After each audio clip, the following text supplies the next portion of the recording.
Thank you, Mr. President. It is so befitting that I rise today to honor Esquire Esmeralda Simmons, especially in light of the fact that we're also honoring the Selma, Alabama event. We're honoring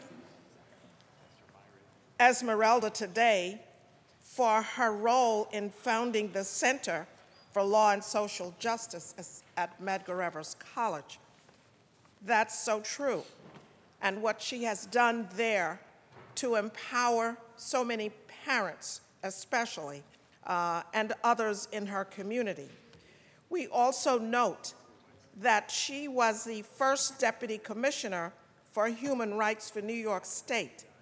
She was also the Civil Rights Attorney for the U.S. Department of Education.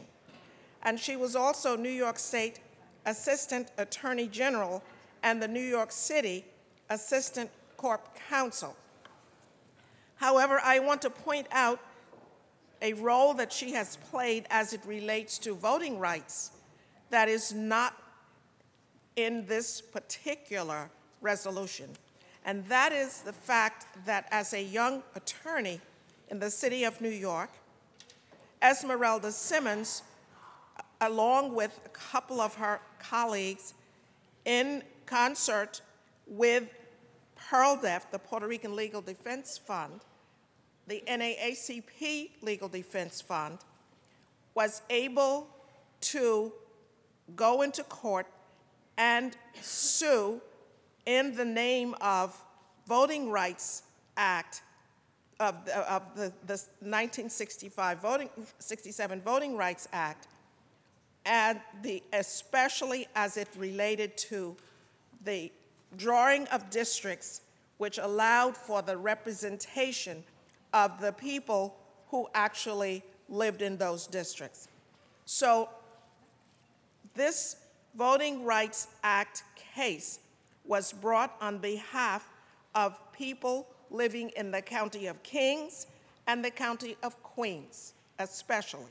And so it is really based on that lawsuit brought on behalf of residents of those counties that some of us have been able to be representative in both the New York City Council as well as the state legislature.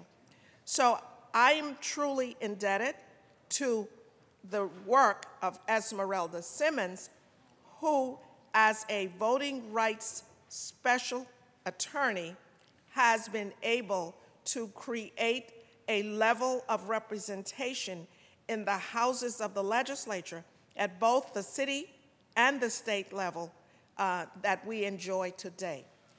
We all owe her, and I am particularly proud of the fact that I have known her.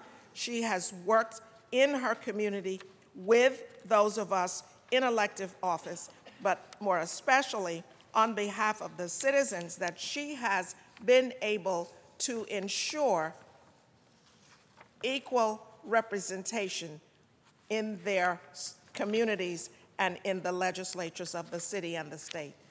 So I'm happy that I'm able to bring this resolution. Thank you, Mr. President, for allowing me, and our leader for allowing us to be able to celebrate a woman who has meant so much, especially to people of color in this state as it relates to our Voting Rights Act. Thank you, Mr. President.